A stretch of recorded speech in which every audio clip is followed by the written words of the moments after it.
Yes. Okay. Yep. Spencer, I was made host, Okay, so just I'll follow along and click, but all you. sounds good. All right, welcome everybody. This is our workshop number 10, going over hiring and managing students. Welcome to the Zoom. We are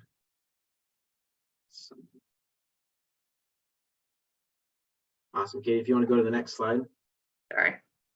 Helpful if I pay attention. Perfect. So Drew, if you're here, you can chime in on any updates to the Uncommon Sports Group and Clean Out for a Cause. It looks like there's 1 day left for the early bird deadline to sign up for the CWS, which is Christians Working in Sports Conference. You can register today at CWS at uncommonsg.org. Clean Out for a Cause is great. We've worked with Uncommon Sports Group, and what we do is we always get a box at the end of every season, and any extra gear that our athletes have gently used or aren't using anymore, we donate to Clean Out for a Cause. They're a fantastic group to work with. Just get in touch with any of them. We're in touch with Josh, and he sends us the boxes and the labels, return labels. It's just super simple. We set it out in the locker rooms right afterwards, right after the season or spring season, and simply just box it up and send it right back to them, and they take care of it and get it to a good home. Go to the next slide, Katie. CEUs. So just make sure to have in the chat, see a lot of people have already done it. They've listed their first and last name, their school, organization, district, and whether or not you are certified. But there will be a QR code at the end of this meeting. So please stay all the way to the end and just make sure you know your email and password for the AMA website so you can be sure to get those CEUs. Any upcoming sessions you can see at the end of the month. We've got preparing for the convention. Hopefully I'll see most of all of you at convention in Oklahoma City. Then towards the end of June, we have the convention recap and working with training staff and other support staff. At July 12th, we've got inventory management and how you manage your inventory with paper, Excel, whether you're using Helmet Tracker, whatever it is, we'll kind of go over that. And then at the beginning of August, we've got our storage solutions and organizations. We've got box space, space saver, shelvings, whatever you're using. We're kind of going to go over everything and figure out what works best for everyone. And yeah, a lot of good stuff coming in the next couple months. Today's panel, we've got John Grove from University of Idaho, Blake Schulte from Boise State University, and Nicole Jurdak Clark from Colby College. Got a wide variety. Everything from D1 to D3, and we'll go over some questions and we'll get everyone's kind of opinion and what it takes to hire and manage student athletes or GAs and interns. So why don't we start off just with some questions here. We're going to go with John, Blake, Nicole, kind of in that order, and then back right up. First off, John, how do you go about finding student applicants who want to work for you in the equipment room? What do you kind of use as your tools to get them to apply? So one of the big things that we kind of use our digital footprint that athletics has, using that to kind of promote hiring for everybody from equipment to marketing interns, people taking photography pictures, stuff like that to help promote basically University of Idaho athletics. And then as well, the big thing that I've always found the biggest success for us is getting our current students to help find people to get better, because they know them, so they know how they're going to work. So we're working with those kids. I mean, we've had this year, we've gotten 4 kids just by word of mouth. They came in as freshmen, did it for a year, and kind of fell in love, and they're telling their buddies about it. And so we've been able to get a lot of people that way, on top as being able to use Instagram, Twitter, stuff like that through our media people. Perfect. Blake, being at Boise State, how is it for you? How do you find the best way to get your student applicants to want to work for you, or get students to want to apply to work for you in the equipment room? Yeah, we go through 2 primary channels. The first one being social media, trying to grow a Twitter, Instagram page, and if that grows and we have the right, following on it, like we've got, students at the university on there, then we'll be able to post for that. And then the other one is we'll use our own staff to kind of recruit in a way. We like that they bring in someone that they know, and then it also gives our students a little bit of a ownership, saying like, hey, this is the person you're going to have to be around for, X amount of hours a day and through the grind of season and whatnot type of deal. Like, make sure you have a good judgment of character and bring them in and bring the right person in. And if they don't, then everybody lets them know about it. Awesome. Nicole, at the D3 level, I know things are a little bit different, but what do you do to get students to apply for your positions? Yeah, we actually use Workday here. So our students have to go through the full application process. They want them to know how to do the cover letter and the resume and have all of that submitted. But I usually have a pretty strong wait list of people that are trying to get in. So I usually don't have to recruit too heavily, but we do like flyers with the QR code that they can just scan. It will take them right to the application. And I just usually rely on my wait list. But if I'm really desperate, we have job fairs for the campus. So we can put like a table at the job fair to try to get students to apply. Perfect. Yeah, we've done something similar with our job fairs in the past. I wish we continued that here at Eastern. Like to try and, if we can, work out to local high schools and reach out to them as students that are thinking of coming to our closest university, Eastern, and just apply, hopefully get those Spokane students from all these high schools. But yeah, we also use a lot of social media, same like as you guys have done. But word of mouth is a huge piece of it. We trust our student athletes or students. They know kind of what it takes to do the job and rely on them. They will be able to tell us whether or not their friends are able to handle the responsibilities, and they'll be honest with us, and because we'll let them know it's your name on the line. We're trusting you to bring in good students. So they'll be honest with us and say, I've got friends that want to come in work, but I don't really think that they can handle some of the responsibility, and that's good for us, rather than just being like, yeah, I've got friends who want to come. So word of mouth is a huge piece, as well as social media.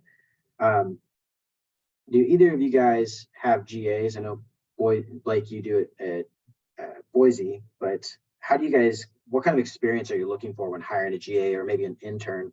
Are you prioritizing D1 experience, or would you take someone who's got 3 years at a D2, D3 school before you take a person with just 1 year of experience? How do you go about evaluating which GAs or interns you want to have? Nicole, why don't we start with you? Do you have any GAs or interns? I do not. Okay. Blake, what about you? Yeah, we've got 3 in the past. Through our MEL program, all of our GAs have come directly from undergraduate students in the equipment room, whether they've had 1 year with them or 4 years. We unfortunately just had 2 fantastic ones graduate this past Saturday, and this upcoming year is the first time that we will have 2 new ones coming in that are not from Boise State, one being a fantastic student of yours, Easton, and then another one from the College of Idaho that's coming in. And I think that's a big thing for us to open up and, grab GAs from other parts of the country, other schools, different levels. Personally, I don't think that we've really had the discussion of what our requirement is here or there. I think our requirement really is, we'll just talk to it like yourself, Spencer, or Ahi, or anybody else, be like, hey, what was this kid like? And, we get a 1 thumb up or 2 thumbs up, be like, all right, great. If they want in, have them apply and have them jump on board. Because we're appreciative of all the help and anybody that kind of wants to come by and be a Bronco. Awesome. John, what about you? Do you have any GAs or interns? We will actually be having a GA next year. Kind of the other thing too, we're trying to work on is getting an internship set up as well. Whether or not that happens this year will be a different story. But my big thing, like you asked, prioritizing. I mean, I went to school here, bounced around other D1 schools, and then ended up at a small NAIA school. And I think Blake can kind of attest to this. Like for me, my biggest thing is I want you to experience, like if this is a profession you want to move towards, there's nothing wrong with working at a small NAIA school. I mean, I started that thing up from ground zero. And I mean, Blake was one of the first students I actually hired, and we got him on with the Baltimore Ravens for summer OTAs and that stuff. And they kept him on, kind of missed the whole fall camp for me, which was tough because it was just me doing fall camp. And so when I'm looking at GAs and interns, I just want people that are going to work and understand. I mean, our job is long hours, and I just need people that can understand that it's kind of a thankless job at times, but at the other times you get to be around sports, you get to help people out that by the time they're seniors, I think they really appreciate what you have done. So for me, I'm the GA we actually have coming in is from an NAIA school. You know, I've had a couple phone calls with a couple other kids that had seen it, and this kid was the one that ended up getting it. I mean, and it's somebody that is going to work hard, and I think he understands it. We've been in contact. He's let me know his schedule, and I just want kids that are willing to work and are going to take full advantage of being a GA, getting their school paid for, and learning more about this profession, because it is something that's tough. I mean, trying to get kids in every year, sure, we've all felt it, especially after COVID. Like there's kids that just don't want to work anymore, and it makes it tough. Absolutely. We're in the same boat, just hopefully trying to get a GA intern here in the next couple of years. Hopefully we can, or GA anyway. We have one current intern who's working with us. It's Easton, actually, who's going to be going over to Boise this next year. But, you know, just someone who wants to continue on with the profession. He got a degree in marketing, but once he got a job in equipment, just found that he really loved it. And, you know, it's the grind of it all, I think he really likes, and he understands that, you know, there's a lot of ins and outs that go to the behind the scenes more than just being a student, and wants to kind of take that head on. So this is kind of our first intern we've had, and it ends up working great. Someone, like you said, Blake, hiring from inside is very easy because you know their work ethic, but also taking a chance on someone outside of your university who wants to continue the profession. When hiring students, what are some key qualities that you look for when hiring a student manager? John, we'll start with you. My big thing that I'm looking for, I want kids that have played sports before that understand the aspect of that team dynamic, because it shows that they can work within that team. But then also on top of that, they need to be able to get coached. I mean, we've all been there where you've gotten yelled at by a coach. I mean, it happens. The coaches, they're going to forget 5 minutes from now that they yelled at you. They're not going to remember it. And I mean, I remember preaching to Blake and other students here, like, hey, you're going to get yelled at. Just do your job. You're doing it right. They might be having a bad day and it's played off onto you. So my biggest thing is if kids can take coaching in that aspect of things, then they're most likely going to be able to work really well. I mean, working in that team aspect, we all know that's where we're going to live and die by. So having that aspect behind that, I mean, I can teach them how to put helmets together, how to fit shoulder pads, helmets, stuff like that, you know, working with basketball and stuff like that. I can get them to where they need to go on the equipment side, but I need to be able to trust them that they can work within the team setting that we have in our equipment room. Very nice. Blake, why don't you go next? What are some key qualities you're looking for when you're hiring your student managers? We look entirely at their attitude from the second that we have them like come in for a little bit interview, meet the staff, and we always have them come in when we've got a bunch of students in, whether it's for laundry or whatever. We're working, packing the truck, have them be able to see it. Like, for lack of better words, we kind of want to scare them with what's going on. And if we're doing that, you know, spring or during winter condo on that, and kind of see what their attitude's like. Because we know that attitudes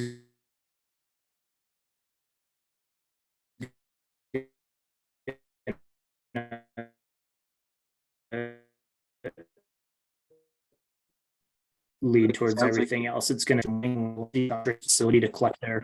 I got you. I know, I'll figure it out. Hey, skip to Nicole. I'm going to switch over my phone, Spencer. Sounds good. Nicole, what are some key qualities you're looking for when you're hiring your student managers? Most of my student managers are here to do the laundry at night. I don't get students that help me on game day. That's all me. So I just need students who are going to be reliable and organized. And even though they're mostly just doing laundry, sometimes they're in during the day, just like doing inventories and stuff. I just need them to be able to work quickly under pressure, be able to move from project to project quickly. But just that reliability is key. Absolutely. You got to be able to rely on your student workers. Couldn't do what we do without them. Yeah, biggest thing I think is just being transparent. Like you mentioned, kind of like scaring them, just being fully honest of this is the commitment we need you to have. This is the responsibilities that you're going to be doing. Don't let it be a surprise to them. Anything, the hours, the how you're treated, the coaching, like John said, the coaches will yell at you, and it may or may not be your fault, and they will forget about it. For those old enough, they'll maybe buy you a beer later that night. But yeah, just you can't take anything personally. You got to have tough skin in this profession, and just know it's not a personal attack at you. That's the biggest thing we got to tell our students, that you at some point you will be yelled at. It's not if you get yelled at, it's a when you're going to be yelled at. So just preparing our student workers for that. We typically look for, like John said, students who have played sports because they know what it's like being in that kind of team atmosphere. But also we have a lot of employees who are farmhands, or they've worked in the fields, or they're mechanics, or they do a lot of labor intensive stuff. We like to hire those students. End up working out best for us because they're not afraid of the grind. They're not afraid to get their hands dirty, and they're able to lift things. And those are the ones that we've had in the past that just don't really complain about having to be here early or staying late, or, I had to lift these pop-ups, and move them from one place to the next. Let's see, class is a big thing too. We will hire anyone, freshman, sophomore, junior, senior, but obviously we like to look for those that are freshman, sophomore, that will be able to be with us for a longer amount of time, someone that we can build trust with, someone that the coaches can recognize, and they don't have to keep hiring every single year. So the coaches will get familiar with them. On the inverse of that, Blake, are you good to go? You back on the Sure. phone now? I Okay. sure hope so. Yeah, what are some key qualities that you're looking for? You kind of cut off there kind of halfway through when you were saying. Yeah, it was just attitude. And it kind of echoes everything that you were saying there, because their attitude is going to impact the rest of the staff. It's going to impact Dale and myself. And if we don't want to be around them, then nobody likes the job. There's already a lot of different, qualities about the job. They're difficult. So if everyone has a good attitude and they have a good attitude, we can, like Grove said, we'll roll with everything else. We'll teach them helmets, shoulder pads, uniforms, gloves, anything, whatever it may be. If they have a good attitude, we can work off of that and mold it and go from there. Perfect. On the inverse of that, what are some key qualities that you're just like automatic disqualifiers when you're hiring? When you just look at an application and you go, I know for sure I'm not hiring that person. Nicole, why don't we start with you? Yeah, my number one would be if they're involved in too many other activities, because I know they're just going to be spread too thin and they won't be able to be there when I need them to be there, especially at like our level. This school is highly academic. So these students are involved in as much as they can be. So they have that full resume of everything that they've done. So I just have to be careful with how much they're actually involved in. Absolutely. Got to be sure that they can commit to the job that you need them to do. Blake, what about you? What are some automatic disqualifiers when you guys are hiring? We'll actually go through their social media quite a bit if we can find them on there, and if we can find anything that raises red flags. Like, it's not everything, but at least for us, like, we're pretty locked down when it comes to our output to the outside world and how we look. like in the equipment room and in the entire football complex itself. So that's kind of something that we've preached like as a staff throughout the entire building for a long time. Outside of that, exactly like what Nicole said, we kind of have that conversation with them, what they have going on, and kind of make a judgment from that. But at the same time, I'll admit, I don't know how well they are at balancing it. So maybe we'll give them a shot, but the writing's on the wall, like in my opinion, with what else they have going on. And then the last one is because a lot of our, engagement comes from, say a Twitter post that has an email on it, and how they write that email or how they reach out. Quite honestly, majority of them also come from like a Twitter DM coming into our Twitter page. And if that's not, written to a certain like professional like standard. Now, again, I'm not saying like it has to be a perfectly worded like message, but you get what I mean. If there's something that's a big red flag there, that's kind of the start to not even getting to the part where we'll take our time to go through our university HR, or have them come in and talk here and there, because we can just kind of see the writing on the wall. Right. Yeah, they're an extension of you guys in the equipment room, and then a reflection of Boise equipment and the university itself. So totally understand what you mean with that. John, what about you? What are some automatic disqualifiers?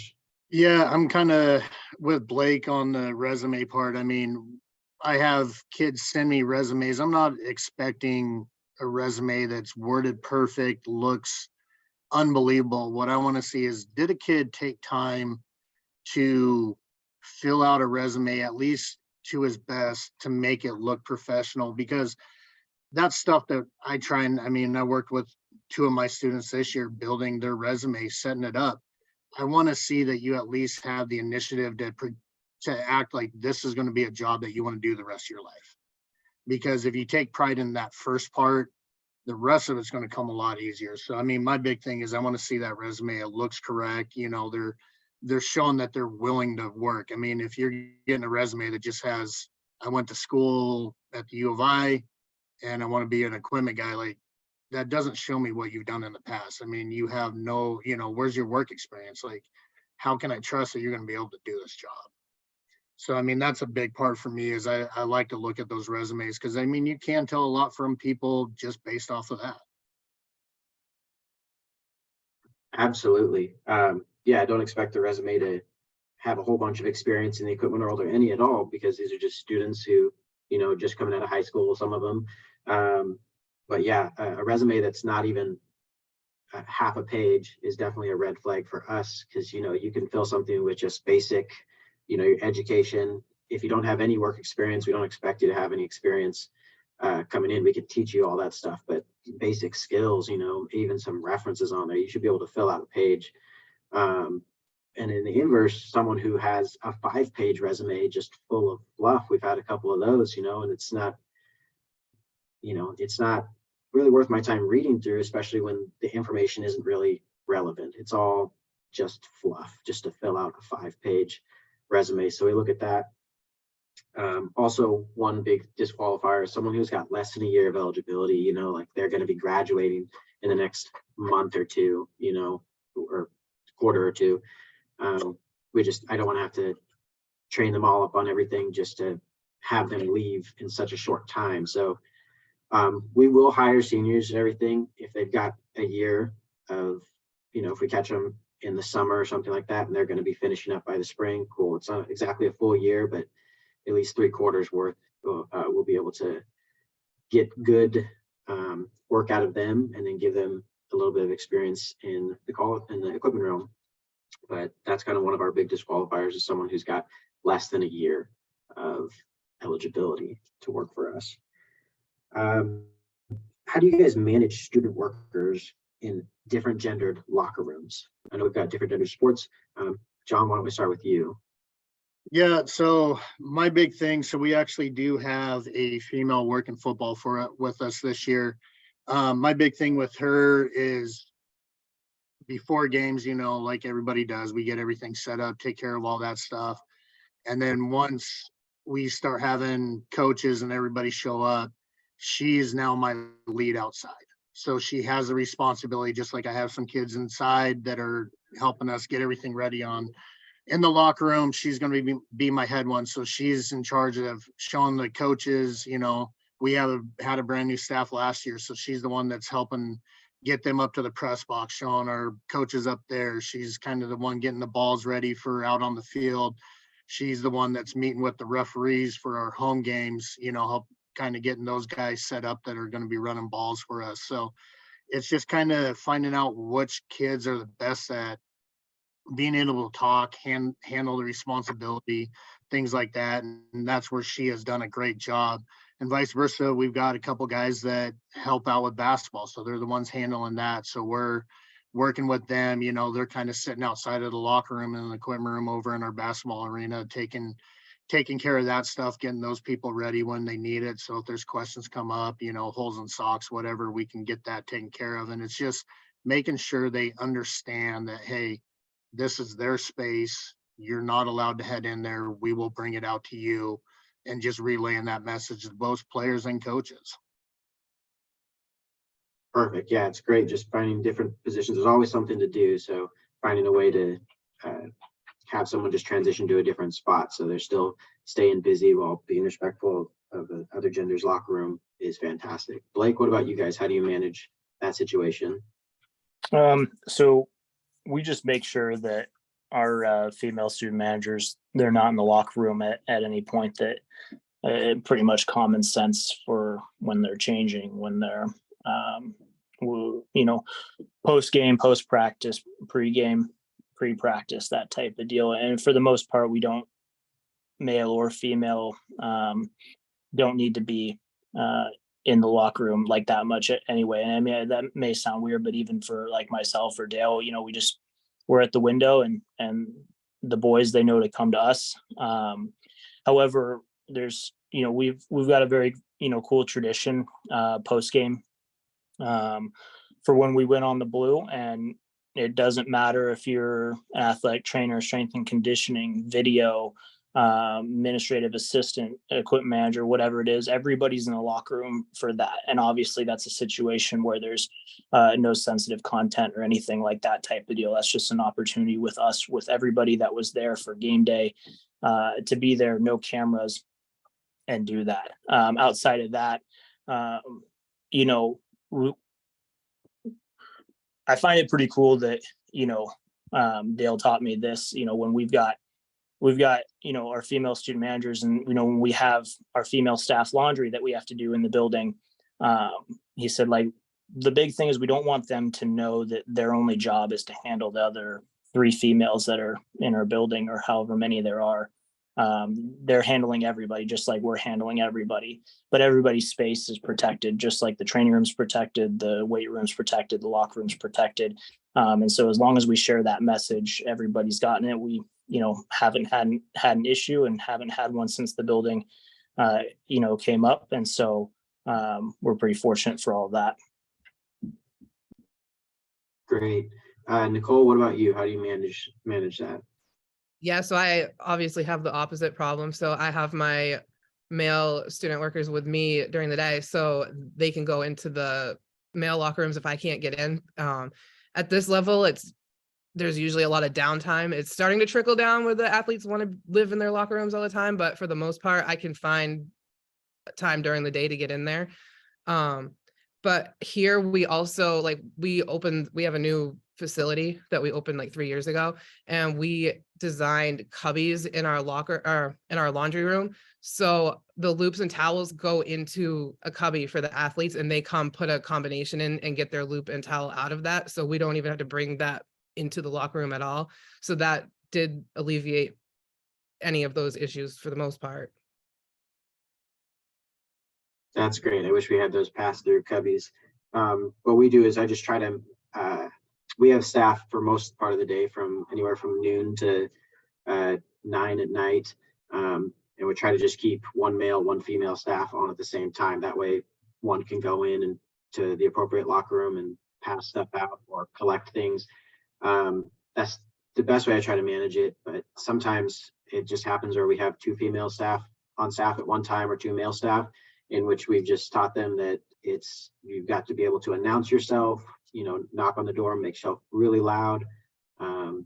Just announce your presence. If someone's there, say, okay, is everyone dressed?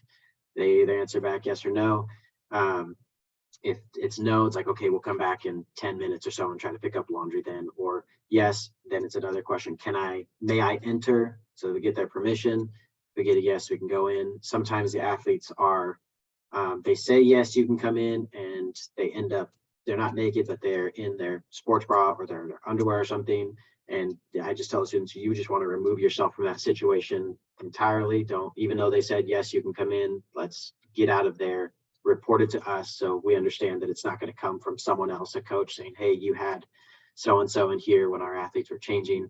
We just try to say, self-report that so it's not caught anyone off by surprise. We can help kind of deal with that. Hey, athlete said you can come in, you removed yourself instantly.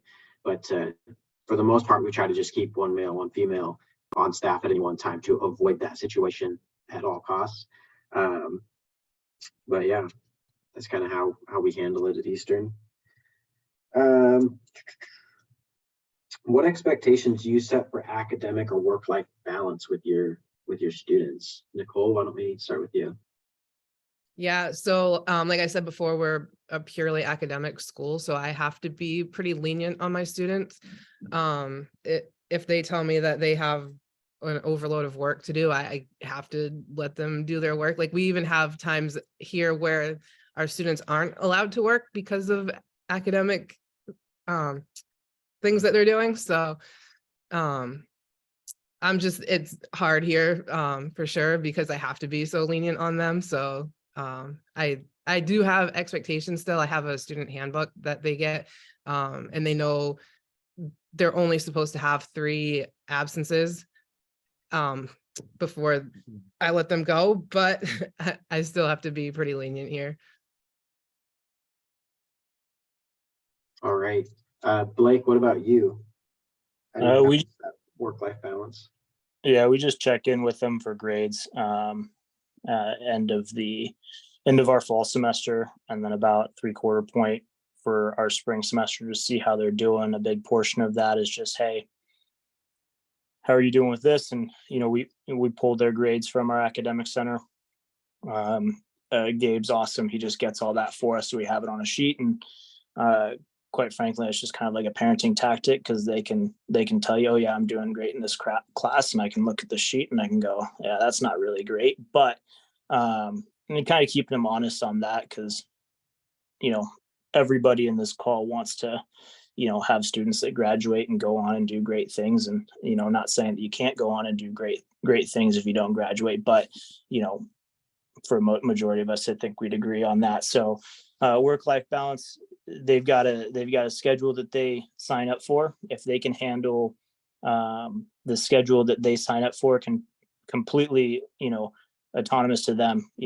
We don't say, hey, we need someone here, need someone there. You sign up, we fill all these blocks that we've got from post-practice on, and you can make practice, and you can handle anything else on top of that, whether you want to go work at the mall, you want to go work at a golf course, whatever it is type of deal. That's cool. You can handle it. That's fine for us, as long as you handle our business that we require in here. But when all that kind of comes into a conflict and we see it, we sit down, we have a conversation with them and just see what they want to do. If their interests have gone away from equipment and football, then we're more than happy for them. Like, you go chase whatever you want to do, you go do that. But if their interest is still there, then we kind of put together a game plan. Either get them tutors or get them some help over in Preco, whatever it may be, and get them kind of back on track so that we can, kind of help them. And a good portion of that comes from them, and not necessarily us just forcing it, but we have the resources to be able to help them in that sense. We just, need to have the conversation with them and keep track of what's going on with it. Perfect. Do you have problems getting approval to get their transcripts? Or not transcripts, but grades? No, I've just sent an email to Gabe, and Gabe's, sent them on over. And then when that, if something's there, like, these kids these days, they all have their laptops or phones on them. And for us, everything's run off of Canvas. And so they can pull it up right in front of me, and Dale and I'll take a look at it and just see it from there. There's no bullshit in looking at it on a screen compared to what they're saying. So we're very fortunate to have that resource at our fingertips. Absolutely. John, what about you? How do you guys balance that work-life balance?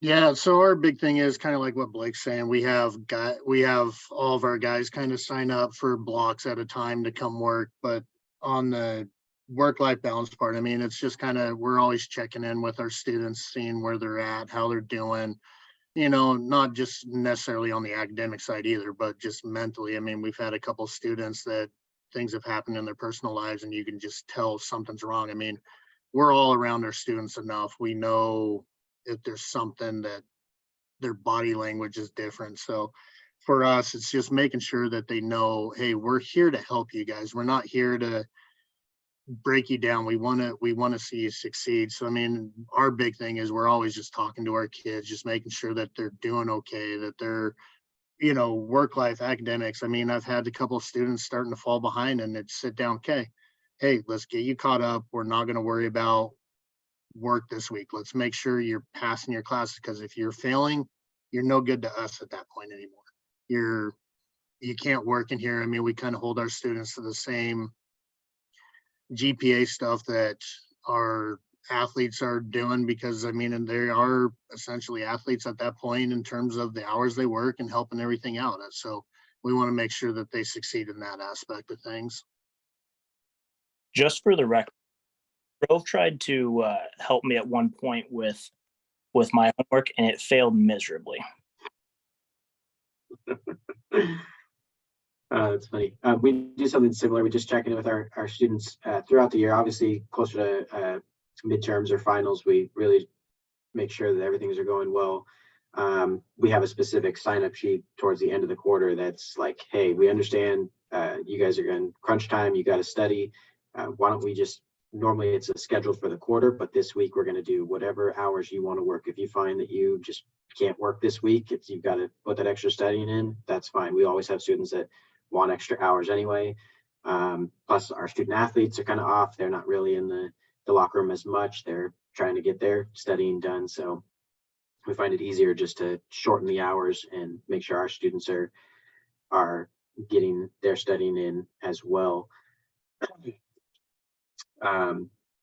What we do is we keep also a sheet. It's got some record from their resume and stuff like that, but their extracurriculars, and we're sure to check in on stuff that they like doing. When we talk to them, we find out whether or not they've got siblings, or where home's at, and ask how that's doing, their family life's doing stuff. So make sure that everything's good there, because we know that can come back. It's hard to sometimes separate your personal life from work life, and we don't want it to affect your work life. So I want to make sure everything's going well there. We're just a safe space, a place for our students to vent, or we want to be transparent with them, and we kind of have an open door policy to let them know, hey, if I'm really struggling and I need to take today off, cool, let's try to find someone to cover your shift, and if not, we'll figure it out. We'll Hog and I will come in or figure something out to make sure that you are doing well and taking care of yourself, because like John said, at that point when you are failing, you're also not really an asset to us either. So you're just like the student athletes, you're a student manager, student first. We want to make sure you're here getting your degree, graduating. So we just try to be as transparent as possible, open door, let them know that they can come talk to us. And we have had students that have kind of opened up to us and tell us, hey, this is what's going on in my life. It's like, perfect. Why don't you take care of that? Don't worry about this. We'll figure this out on our end. With that, how do you celebrate or reward your students to show them that they are an integral part of our team, our athletics, our department? John, why don't we start with you? Yeah. So I've only been at the U of I for a little over a year now. My big thing that we did this year was just to take right before finals. So we're in finals week this week. I had all of our students come in. We took them out to dinner just as a thank you, just to show them, hey, you guys do help us. You guys do mean a lot to both Jared and I, and we want to make sure that you guys understand, and we ordered a bunch of pizzas and a bunch of appetizers and sent them all home with food. So that way they had stuff to eat over the weekend. They didn't have to think about it. It was just letting them know that, hey, you guys are appreciated and we do want to thank you guys for all your hard work. I mean, it's just letting them know, it's those little things. I mean, it's like I tell our athletes here, I go, please and thank yous go a long way in my life. You're not always going to get those, but when you do, it means a lot. And I think just letting them know, hey, you guys are appreciated. We do see what you guys have done all year. And I mean, I did it when I was at C of I too, right before camp. I just would take my students out to lunch and just tell them, hey, thank you guys for being here. I mean, we didn't have a lot of students. It was usually me and one other kid or two other kids running all of fall camp, all of football season. So I think that does go a long way when you're able just to let them know that you do appreciate them. Nice. Blake, what about you? Yeah, I really appreciated those all you can eat wingers that Grove would take us to and do all that, or the most sketchy Chinese buffet restaurant. So I really appreciate that, Grove. We're lucky I'm still alive to this point. I mean, we reward them with gear, and I think that's a real easy one. And we know that like that's what kids like, or that's what they want to do. Being able to travel is a little bit of a reward. Mostly it's a privilege and not a right. And then the atmosphere on game day is kind of a part of it too. We had discussions about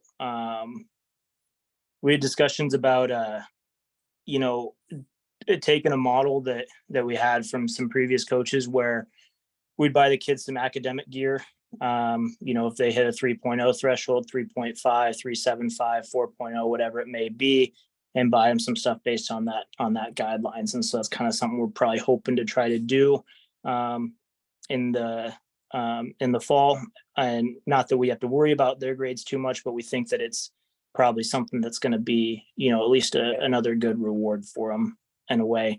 Last, I think kind of just their, reward for being a student or something they want to do is they kind of want to be a part of stuff. And so we've got two managers that handle all footwear, one of them being a GA. Now, again, when an athlete comes in, they want something, it's all going to be this purpose. They just go, hey, go see Doug. Like, I don't even go in the shoe room and grab it necessarily unless Doug or our other student aren't there. So they have the full accountability and autonomy that they run that room in that department.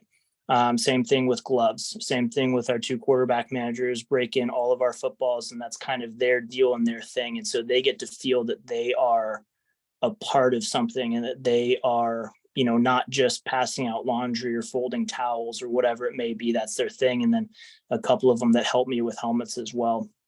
And so that autonomy that they get and that, ability to know that like, hey, like, this is mine and this is what I'm working on. This is my like piece of the equipment room. Great. Like Dale and I, we won't go in and mess with anything they've got in there unless they're not there and we need to grab something for an athlete. But when they work up to that point and they have, the experience and we trust them with it, we just say, hey, this is yours. And so it really, it does segregate our equipment room a little bit, but it does give them, that responsibility, and they're able to just take ownership of it and have that part. And that's worked out really well for us. Perfect. Nicole, what about you? How do you reward your athletes or your students?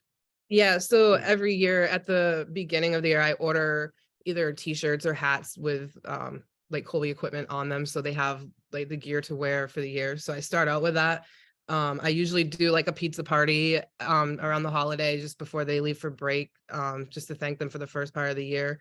And during like Equipment Manager Appreciation Week, I always throw a shout out to my students on social media, but I try to showcase them a lot on our Twitter account as well, just so they're getting that recognition.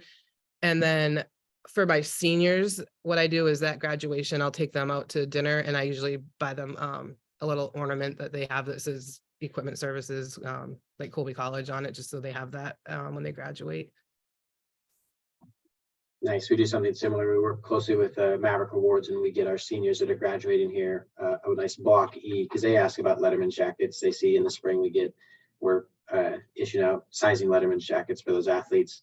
So we like to get them a block E, just that E that would be on Letterman's jacket, and years of service and lets them feel just a little bit more appreciated.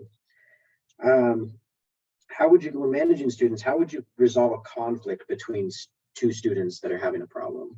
Nicole? Yeah, I actually don't have like two students that work together at the same time here.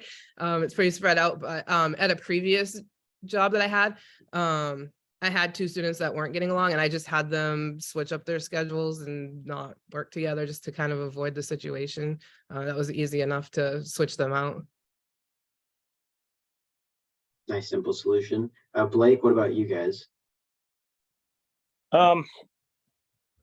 Jokingly, sometimes we just tell them to hug it out.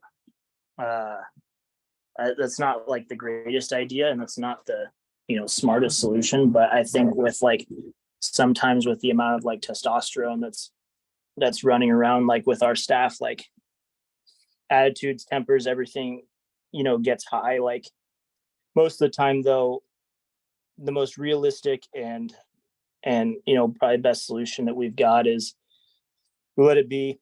Separate them if we need to separate them. If it's on the practice field, even better. We've got 100 yards worth of separation that we can create at some points here and there, and then talk with them when we get inside. And usually by that time, like they're very like everything's calmed down. It just turned into them just being children, to be quite honest. But I know where they're coming from. Like I've been upset at the one other student manager that I've worked with, and didn't change anything, still a great friend to this day. But it's just how it is when situations get tough and energy gets high, and it just happens. But that's why sometimes we say hug it out, because it's just a really kind of comedic thing. It's the last thing they want to do, regardless if they're upset or not. Like two macho dudes aren't going to want to hug it out, but we tell them to do it. And so but it takes it off the conflict or the situation at hand. Right. John, have you ever had an instance two managers not getting along? Yeah, our big thing that I do is I usually just pull them, both of them, into a separate room and sit them down and just let them talk. Be like, hey, you need to explain to so-and-so, you need to explain what was going on. And then basically just sit them down, be the mediator. Like, hey, you guys aren't always going to get along. I mean, nobody ever does. There's tempers that flare, like Blake said, and what Nicole was saying. I mean, my big thing is let's figure out what you guys are fighting about. How did this petty thing come up? Let's get it solved, squash it. And then if there's a problem, we'll move on from there. And I mean, I'm going to be honest with them, be like, if you guys can't get along, then let's find a solution, and either you're both gone or, we'll move on from there. We'll switch schedules, do what we need to do, but we'll get a solution made up so that way everybody can be happy. But just sitting them down talking, and a lot of times what comes up is it was just something really dumb was said, or somebody said something or did something and just pissed the other person off, and they just could have been having a bad day. So getting them sat down and talking to them usually seems to solve it pretty quick. Great. Why don't you tell me about a time which you had to or have you ever had to let a student go, how you handled it, how they handled it? John, why don't we start with you? We've had it happen once when I was an intern. And part of it, we were in that conversation with, and it was just letting them know, like, hey, this is what's going on. Here's the problem. Here's what's going on. We're going to have to let you go. I mean, it sucks because, I mean, you do invest time into kids, into your students, into GAs, interns, stuff like that. And just making sure, like, look, here's what we got to do. This is going to be the best interest for everybody before things really spiral out of hand. So we recommend you need to go find another job somewhere else. Blake, what about you? I haven't had to let anybody go at like a short time, like here at Boise State, but there's one time at Montana State where we had a clutch period close to the end of practice. The only way for me to adequately be able to run it for a head coach was for me to go up to the box and run the scoreboard from there and not from the remote on the field, just in case it would lag or not stop when it needed to stop and he couldn't adjust the time to it, if there's a timeout and missed it. And while I was upstairs, we already had a short staff that day at practice. And so we didn't have, the mentality for the staff on that day was like, hey, if you're not going like to this or whatever, you're shagging balls. And when I came downstairs, someone was like, hey, where's Brandon? Brandon ended up being in the blockhouse trying to get warm. That wasn't okay. Somehow kept my cool and just told him like, hey, please leave practice and I'll see you in the equipment room when we get back. And got back in the equipment room, had the conversation with them. Said that was unacceptable and that, that was multiple offenses that have gone on from there. Let him go and then just went through the HR process of letting administration know, doing this and that type of deal, recorded the incident, and fortunately had the conversation with admin prior with other documented issues. Yeah, that was tough, but more importantly, just having the previous documented issues in there. So it wasn't kind of a cold case, just let him go. Nicole, have you ever had to let anyone go? I have, and it was kind of similar to what John said. So I had a student that was skipping a lot of shifts and not showing up, not letting me know that he wasn't going to be there. So I just had to suggest that he find a different job on campus because it wasn't working out. Perfect. And we're just about to wrap this up. Nicole, if you had one piece of advice, we got some student managers on the call right now. If you had to give them one piece of advice, what would you give them in the equipment profession? I would just say it's not for everyone. Be prepared to work hard, but it's very rewarding and you can get a lot out of it personally. Blake, what about you? Any advice? First and foremost, I'd tell him to go work for John Grove because it worked for me. So I, hope that would.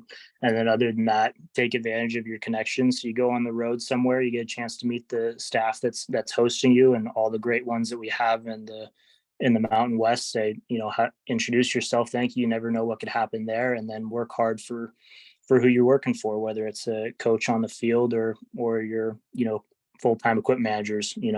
Someone's going to ask and then be like, hey, I got this person. And that's, likely going to work out the best because I wouldn't have gotten to where I am today without Grove and him backing me and being a reference for me. Fantastic. And John, anything? If this is the profession you want to go into, I say dive in head first. I went to school to be a teacher. It's what I wanted to do. I was going to coach high school football and I fell in love with this and I just dove in head first and I grinded it out. And you're going to get good opportunities. Talk to everybody you can. Don't be afraid to just email somebody and ask, introduce yourself and ask them some questions about, hey, what do you think of this, this, and this? Just try to learn from everybody you can. Would be the best thing, I think. Perfect. Great advice from all of you guys. I'd like to thank John, Blake, and Nicole for being panelists. Melly, if you're on the call, if you have any closing remarks, just let us know.